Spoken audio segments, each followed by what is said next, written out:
अस्सलाम वालेकुम स्टूडेंट्स। काफ़ी बच्चों का इशू था कि जो असाइनमेंट मैंने आपको दी थी उसके अंदर जो क्वेश्चन नंबर 2 है वो काफ़ी बच्चों का इशू आ रहा था। क्वेश्चन कल जब मेरे पास बच्चे आए हैं कॉपी चेक कराने के लिए तब भी ये इशू आ रहा था, तो काइंडली तरह ये देख लें। सबसे पहले क्वेश्चन ये था कि आपने 100 और 500 के बिटवीन जितने भी नंबर 5 पे कम्प्लीटली डिविजिबल होते हैं, उनको आपने क्या करना है, शो करना था। ये क्वेश्चन था।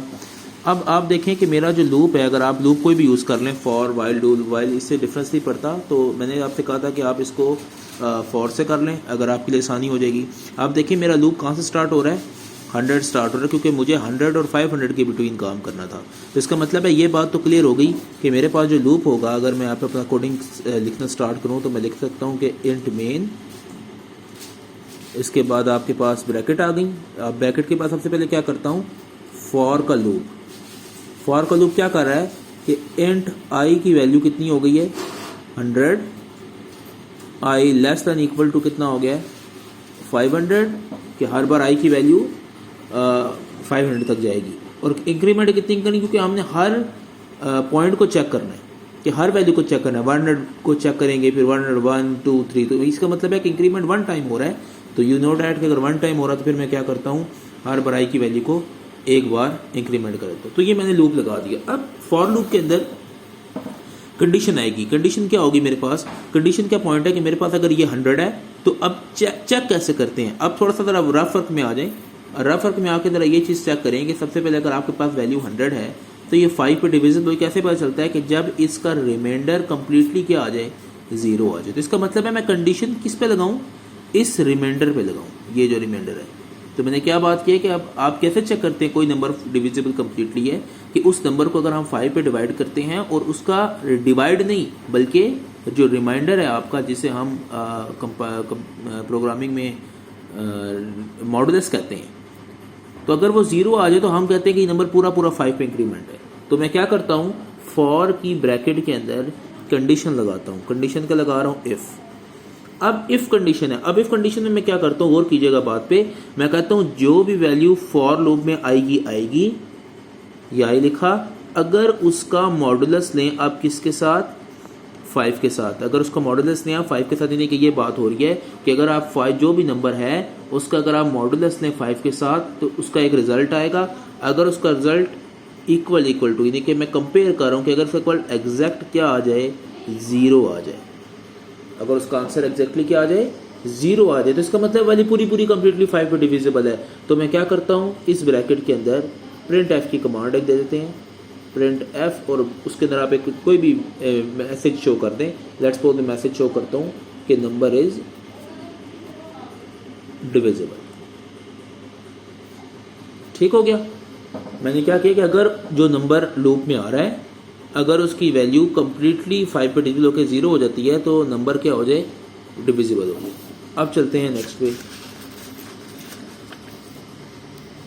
और अगर वो डिविजिबल हो गया तो हर बार आई की वैल्यू क्या कर दो, एक बार इंक्रीमेंट कर दो। इफ के अंदर अगर इफ की कंडीशन मेरी ट्रू होती है तो मेरे पास प्रिंट एफ क्या हो जाएगा कि नंबर क्या है मेरे पास, डिविजिबल है।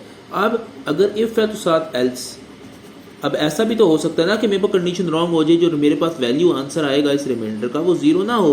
तो उस केस में क्या करता हूँ कि कुछ भी ना हो और डायरेक्ट आई की वैल्यू इंक्रीमेंट हो जाए और नेक्स्ट वैल्यू को कर ले, चेक कर ले। और ये जो फॉर की वैल्यू ब्रैकेट है ये यहाँ पे एंड हो जाएगी, और ये मेन की ब्रैकेट यहाँ पे एंड हो जाएगी। तो अब आप दोबारा से देख लें एक बार कि मैंने एक लूप लगाया। सवाल क्या था कि 100 से लेके 500 तक जितने भी नंबर हैं उनको आपने क्या करना है, आपस में मैच करना है, कि चेक करना उनमें से कौन से नंबर ऐसे हैं जो 5 पे कंप्लीट डिविजिबल होते हैं। मैंने क्या किया, एक प्रोग्राम लिखा, इंट मेन, फॉर का लूप लगा, इनिशियलाइजेशन किससे की, आई इक्वल टू 100 से। आई की वैल्यू कब तक चलेगी, जब तक 500 तक जाएगी अकॉर्डिंग टू क्वेश्चन। उसके बाद आई की वैल्यू हर बार क्या हो रही है, इंक्रीमेंट हो रही है 1 टाइम पे। इफ़ अगर आई की जो वैल्यू है वो डिविजिबल होती है 5 पे। इसका मतलब मैंने यहाँ पे आपको क्लियर किया कि जो वैल्यू यूज़र देगा अगर उसकी वैल्यू 5 पे डिवाइड करें और उसका रिमाइंडर कंप्लीटली जीरो आता है, रिमाइंडर एग्जैक्टली जीरो आता है, तो फिर क्या होगा कि मेरे पास वैल्यू प्रॉपर डिविजिबल है। जिस तरह आप 100 की एग्जांपल देख लें, 100 5 पे कंप्लीट डिविजिबल था, रिमाइंडर जीरो आ रहा है तो जीरो की इक्वल हो जाएगा। तो प्रिंट एफ क्या हो गया कि नंबर इज डिविजिबल। और जब अगर ये कंडीशन ट्रू है तो आई की वैल्यू क्या हो जाए, हर बार इंक्रीमेंट हो जाए और फिर वो नेक्स्ट वैल्यू को चेक करें। और ऐसा भी हो सकता है कि मेरे पास जो वैल्यू आ रही है वो कंप्लीटली डिविजिबल ना हो, तो फिर वो इफ की कंडीशन रॉन्ग हो जाएगी और वो एल्स में जाके उस वैल्यू को इंक्रीमेंट करेगा और वापस से लूप को इनिशियलाइज कर लेगा। अब हम बात कर लेते हैं यहाँ पे थोड़ी सी आउटपुट की। लेट्स सपोज मेरा कंपाइलर चला मेरा फॉर लूप से, उससे पता लगा कि आई की वैल्यू 100 है। कंडीशन चेक करें, 100 is less than 500। Condition okay है, ठीक हो गया। लूप में आया, लूप में आई की वैल्यू को 5 पे डिवाइड किया, ये देखें 100 को 5 पे डिवाइड किया, क्या इसका जो रिमाइंडर था वो जीरो आ रहा है? बिल्कुल आ रहा है। क्या जीरो के इक्वल है? बिल्कुल है। इसका मतलब है कि मुझे पहली बार वो क्या प्रिंट करके देगा कि नंबर इज डिविजिबल, जो भी आपने मैसेज प्रिंट किया हुआ है। अब नेक्स्ट टाइम आई की वैल्यू इंक्रीमेंट इस पॉइंट से हुई, इस पॉइंट से, क्योंकि इफ की ब्रैकेट इस पॉइंट से आई की वैल्यू इंक्रीमेंट, जब वैल्यू इंक्रीमेंट होगी उसके बाद ये लूप दोबारा चला। जब ये लूप दोबारा चला तो आई की वैल्यू अब इंक्रीमेंट 1 टाइम हो रहा है तो 101 होगी। अब वो क्या करेगा, 101 के ऊपर अगेन चेक करेगा। अब मुझे बताएं क्या अगेन वैल्यू मेरे पास रिमाइंडर 1 आया है, 0 आया है? नहीं है। इस पर वैल्यू रिमाइंडर कितना आया है? 1 आया। तो क्या 1 0 के इक्वल है? नहीं है। तो इस पर कोई चीज़ प्रिंट नहीं होगी। वो क्या करेगा, ये ब्रैकेट छोड़ देगा और ये इंक्रीमेंट प्रिंट कर देगा। तो एक टाइम पे या तो यहाँ इंक्रीमेंट होगा या फिर यहाँ इंक्रीमेंट होगा। फिर एक टाइम ऐसा आएगा जब वैल्यू 105 हो जाएगी, 105 अगेन 5 पे डिविजिबल होता है, वो अगेन मुझे मैसेज प्रिंट कर देगा। इस तरह ये लूप चलता रहेगा। तो इंशाल्लाह कल हम इसको प्रॉपरली देखेंगे, उसके ऊपर कंपाइलर के ऊपर भी रन करके देखेंगे कि हमारे पास कोडिंग जो है वो कैसे हो रही है। उसमें अगर आप क्वेश्चन हैं तो आप पूछ सकते हैं। थैंक यू स्टूडेंट्स, अल्लाह हाफिज़।